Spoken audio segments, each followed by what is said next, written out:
জনগণই হচ্ছে আমার আস্থা, জনগণই হচ্ছে আমার ভরসা।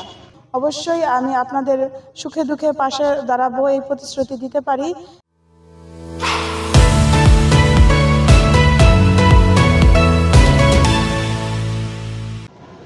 আজকে যেহেতু প্রচারণার শেষ দিন, আমি ভোটারদের কাছে যাচ্ছি এবং শতভাগ নিশ্চয়তা দিতে পারি যে আমার ভোটারদের কাছে আমার একটা আছে যে না, ওরা আমাকে নিরাশ করবে না কখনোই। ইনশাআল্লাহ কলস মার্কা নিয়ে আমি বিপুল ভোটে জয়ী হব। দলীয় কোনো প্রভাব নেই, আমরা সাধারণ জনগণের কাছে যাচ্ছি, ওনাদের কাছ থেকে বিপুল সাড়া পাচ্ছি, এমনিতে কোনো সমস্যা নেই। না না না, ঝুঁকিপূর্ণ কোনো কেন্দ্র নেই।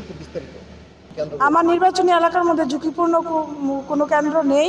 এই জন্য বললাম যে জনগণই হচ্ছে আমার আস্থা, জনগণই হচ্ছে আমার ভরসা। ভোটারদের উদ্দেশ্যে বলতে চাই যে আমাকে যদি আপনারা নির্বাচিত করেন, অবশ্যই আমি আপনাদের সুখে দুঃখে পাশে দাঁড়াবো, এই প্রতিশ্রুতি দিতে পারি। এবং যুব সমাজের উদ্দেশ্যে বলতে চাই যে আত্মকর্মসংস্থানে তাদেরকে উদ্বুদ্ধ করব। এবং নারীদের ক্ষেত্রে বলতে চাই যে নারীরা যাতে স্বাবলম্বী হয়, উদ্যোক্তা তৈরি করার জন্য যা যা করণীয় আমি করব।